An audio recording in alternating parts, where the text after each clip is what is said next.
Good afternoon, CMST 320. This is Brendon Favre with the discussion for chapters 7 and 8. We'll go ahead and jump into question 1. Using and citing the material from the chapter, assess the importance of asking hypothetical questions to interviewees to gauge their job suitability. How do such questions differ from probing ones? For example, how do these questions differ in the quality and usefulness of information you might get from an interviewee? A. What do you think have been your key to your greatest successes and greatest failures? What have you learned from each? B. Tell me about your greatest successes and tell me about your greatest failures. Reflecting on them, what lessons did you learn from each one? Cite the text in your response. All right, first, to understand the difference between probing and hypothetical questions, we'll look at the definition of them. Both these definitions can be found in section 7.2.2 of the text. A probing question encourages the interviewee to clarify or elaborate on a partial or superficial response and usually guides the discussion in a particular direction. A hypothetical question is one that asks for an interviewee's reaction to an imaginary emotion-arousing or value-laden situation to gauge the person's likely reaction in a real situation.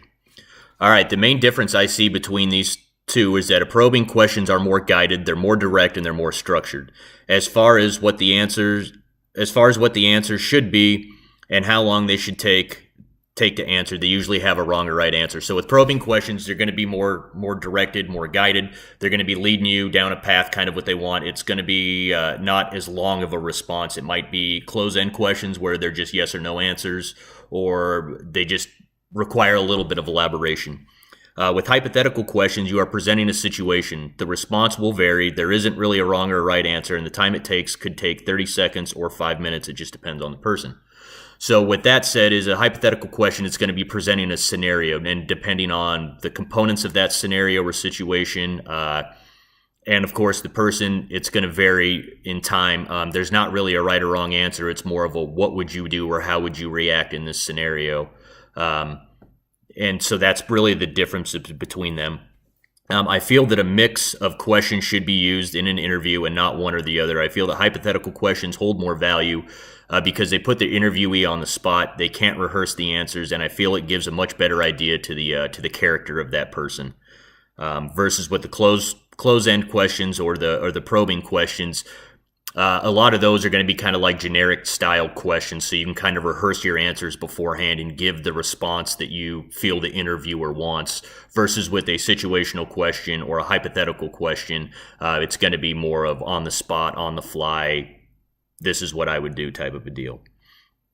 All right, I think that the key to my greatest successes and failures has to be my honesty. It's been my greatest success because I've never sugarcoated anything for anyone. If they were jacked up, I made sure that they knew it so they could fix it. I always looked at it as it was a teaching moment. I always held something near and dear to me that if you let a standard go uncorrected, you just created a new standard. And being an NCO, it was my job to uphold the standards. I know that sounds a little corny, but what can you do? If they're jacked up, I made sure they knew it so they could fix it. It's also been one of my biggest failures in the civilian realm, where honesty, unless it's nice, it's not welcome. People do not like to be told that they're not good at what they do. I've really learned that in the civilian realm. If you're not sugarcoating it or putting the icing on the cake for them, the people really don't take criticism very well in the civilian realm, from what I've found. One thing I've learned from that is that there's a time and a place for everything. It's not my responsibility to go around correcting anybody anymore, telling them, that's not right, or this is how you should do this, or anything like that. That's not my responsibility anymore. I'm a student at SFCC. It's no longer the hat I'm wearing. Whereas I thought I was helping people, it was really just causing conflict. It was preventing me from doing a lot of networking. People thought kind of I was a know-it-all, this kind of a deal, and so, it's not always the best way to go about it. My greatest successes haven't come from a single event, but multiple ones. I would say they would be watching my soldiers become NCOs, watching them grow from brand new privates in the Army that were still wet behind the ears into leaders. I consider these my greatest successes because it showed that all the hard work, time I invested, the early mornings, the late nights, all the standards I held myself to that I didn't need to, held the standards I held my soldiers to were all worth it in the end. My greatest failure, I would say, would be my honesty. More so my lack of tact and not knowing when it's not appropriate. As a leader, I felt that it was important to set a standard and uphold that standard. And when I would see somebody that was not adhering to the standard, regardless of their rank, I would correct them on the spot. And this was kind of the downfall for my military career. This was really common with officers down at Fort Stewart. They thought that they were above the rules and that regulations didn't apply to them. They'd kind of do whatever they wanted to. And I made sure that that was not correct. If I would have picked my battles a little bit more carefully, I'd still probably be in the Army today. But you live and you learn. Question 3. The interviewers and interviewees' role during the opening, body, and closing portions of the interview. Explain the 3 parts of the interview process and make sure you cite the text in your responses. Most conversations have 3 parts. First is the greeting, and that's how you open the conversation. The next is you're going to conduct the conversation, which is referred to as the body of the conversation. And third, you're going to bring the conversation to a close. Interviews have the same 3 parts, although it's the interviewer's responsibility to structure and conduct the interview. It's important that the interviewee becomes aware of how interviews are conducted so they know what to expect in the opening segment, the body, and the closing. That can be found in section 7.3. I'm going to break down each part of it. The opening is crucial because it sets the stage for the interview. The opening creates a climate and a tone that influences how the interview will unfold. This is the feeling out stage where the interviewer and the interviewee get a feel for each other. They get to know each other. Opening the interview includes 3 skills: making a positive first impression, establishing rapport, and clarifying the goals of the interview. This portion of the interview is usually more person-focused. Again, your goal when opening an interview is to make a positive first impression, establish rapport with the interviewer, and if you are the interviewer, you want to clarify the goals of the interview. What are you guys hoping to get out of that? And that can be found in section 7.3.1. The next segment will be the body of the interview. This is the part of the interview that tends to be more task-focused messages than relational messages. The body of the interview is where the interviewer and the interviewee ask each other questions. Interviewing experts suggest that participation in most interviews should be distributed about 70-30, with the interviewee doing most of the talking. During this stage, the interviewer has the following responsibilities. They're going to listen actively to the interviewee. They're going to control the pace and the depth of the questioning. They're going to record the interview. They're going to answer the interviewee's questions, and they're going to keep the interview on schedule. So, as you can see, the interviewer has a lot more responsibilities than just sitting there and listening. They do need to listen, but they need to make sure that they're keeping the interview from getting off topic, that it's staying on pace, it's staying in where it needs to be. You're not getting into talking about sports or what you're doing on the weekend or anything like that. It's focused on the questions at hand. They need to record the interview, as we've learned in previous chapters, that without writing stuff down, you're going to forget it very quickly. And of course, you need to answer the interviewee's questions. You can't just ignore them. And again, keeping the interview on schedule. The interviewee for the body has the following responsibilities. They need to listen actively. They need to provide thoughtful and clear responses, and they need to ask appropriate questions. That can be found in section 7.3.2.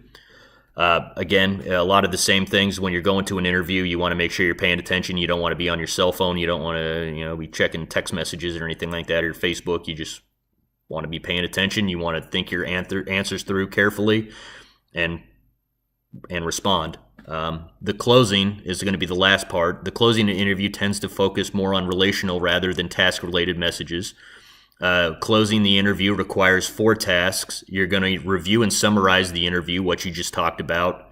You're going to encourage friendly, continued relations. That's going to be building that rapport. And then you're going to discuss the next step. So when you're going through a job, you're going to want to ask, okay, what's next? What can I expect? Am I going to get a contact from HR? How many more people do they have to interview? Was I the first one interviewed, the last one interviewed? What's going to be the decision timeline? Kind of stuff like that. And then the last step is going to be to exchange thank yous. The interviewers giving you their time, taking it out of their schedule to do this. So again, you need to make sure that you thank them for that. The summary of the interview is a primary function of the conclusion of an interview, and it's used to summarize the interview. Both the interviewer and the interviewee should be aware of and agree on what happened during the interview. So it's going to summarize what you talked about. This also will ensure that there's an agreement, that everybody understands what was talked about. There's no gray area or somebody misunderstood something along those lines. The interviewer needs to summarize the highlights of the discussion and ask for any clarification if they need anything on a subject, or if they need further elaboration on a question that they didn't get to or something like that. Encouraging friendly relations. Again, that's going to be establishing that rapport.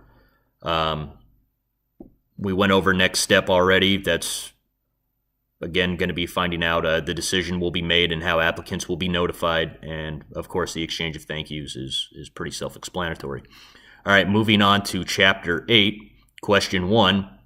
You will be conducting a career search interview, informational interviews. What kind of information do you believe is important to gather from these interviews? Discuss the relevance of information gathering interviews. Cite the text in your discussion. All right, the type of information that we will be gathering for these interviews will be about the company itself, what they do, how it's run, and to try to get a feel if we would be a good fit or if we would find the job rewarding.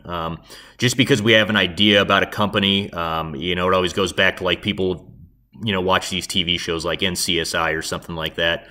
And that's what they think that the job is really like, and come to find out, no, it's nothing like that at all. So it's good to get in there and actually get a real idea of what we would be doing and not what we think we would be doing. We will also be discussing current trends in our desired field. This can provide more insight from an individual who works in the field daily, again, giving you a more realistic perception of what you're going to be doing. We can also use these interviews to find out where we need to grow and improve on it. Again, a lot of this can be learning for ourselves. Were we nervous? Did we stutter? Were we unprepared? Were we underdressed, overdressed? If we're going to a job interview at McDonald's, we probably don't want to show up in a tuxedo. Research suggests that 25% of people who get hired at any organization are known to the employer before a job opening actually exists. Again, this is going to get back to developing that rapport and networking. A lot of these federal jobs that I've been looking at they're already filled before the job's even posted. And again, that comes from networking. They already have the person they want in mind before they even posted the job. And half of all jobs are filled by the time they are advertised. Conducting a career search information interview is a way for those in an organization to get to know you even when a job is not available. When a position does become available, these people may consider you for the position even before they begin the searching process. Now, that can be found in Section 8.1.1. And again, that's what they're really just laying the hammer on how important networking is and the effects of networking. If they already have an idea, industry professionals, they talk to each other. So as you may not have gotten the job here, they might not have an opening there. That doesn't mean another similar company might not have an opening that this person, their hiring manager, interviewer could recommend you for. So it's always good to network. It's always good to try to build those personal relationships with industry professionals. Question 2, discuss the role of the preparation, your career search informational interviews. What steps should you take to prepare? What kinds of questions should you prepare? And how can these interviews be useful to and for you? Cite the text in your answer. The first thing that needs to be done is to decide why are we conducting the interviews, and we need to establish the goals for the interview. What are we trying to gain from it? What's the purpose of it? Why are we doing it? Are we trying to solve a problem? Are we identifying trends? The text in Section 8.1 has a list of possible goals. There's a numerous goals. You just have to find the right one for the job. So for ours, again, we're trying to find industry trends and network a little bit in our area. Once we've identified the goals of the interview, we need to identify a person to interview. This can be done by identifying an individual that holds a position we find interesting and could see ourselves doing. So again, I'm trying to get into something in the logistics field, somewhere along those lines. supply chain type of a deal. So I'm going to search out people in those fields to try to get a more realistic impression of what I would actually be doing on that job, to find out if it would actually interest me or if I could see myself doing that job. The next portion is going to be to schedule an interview, and this can be done in person, over the phone, or by email. So again, once we've established the type of interview we're going to do, we're then going to seek out that individual in that field, and then we're going to schedule the interview. Next is the opening of the interview. We are attempting to accomplish 3 things in this stage. We're going to make a positive impression. We're going to build rapport with the interviewer or the interviewee, depending on which one we are. And we're going to state the goals and the purpose for the interview. Why are we doing it? Next is going to be the body. This is the question and answer section of the interview. I feel the best type of questions for interviews will be conducting will be open-ended questions. This is going to provide just more feedback. This will allow the interviewee to answer the questions as they see fit, providing additional information that you might not have gotten with closed-ended questions or yes or no questions. Section 8.1.2 provides a good examples of some open-ended questions. Lastly is going to be the closing. 3 things are accomplished in this stage: a summary of the interview to ensure everyone is on the same page about what was discussed, requesting another person's contact information for networking, and expressing a thanks to the interviewer or interviewee for their time. That second step I found pretty interesting, requesting another person's contact information for networking. That's a pretty good idea. You know, the company you might be interviewing for, they might not be hiring, or might not be directly in the field you're looking for. So just even asking, hey, thank you for your time. Is there anybody else you might know that might be hiring or might suit me or be a better fit? Just honesty during these interviews, being open. You're going to get a lot more from it versus beating around the bush and wasting people's time. These types of interviews can be helpful because they provide more insight into the field we might not have a lot of knowledge about, or they might provide a more realistic view from what we had in our head, again, with the NCSI type of a deal. It also gives us a face-to-face time with a professional in that field who was once in our position. These people were once students starting out for the first time, so they might be able to help you network or help give you an idea or put you on a path or kind of give you some success stories or failure stories that they found, and just provide some more insight and advice. They might not have an opening, or they might not be the right fit, but they might be able to assist you with finding the right fit or recommendations. The interviews will also provide some insight to ourselves in the areas we need to improve on. If we showed up late, did we show up early? Did we dress appropriately? All these little tools we can use. We can use all this stuff as a learning tool, but if we choose not to take anything from it, then it's going to be worthless. So it's whatever we put into it is what we're going to get out of it. And that does it for the questions today. Thank you for your time. Have a good one.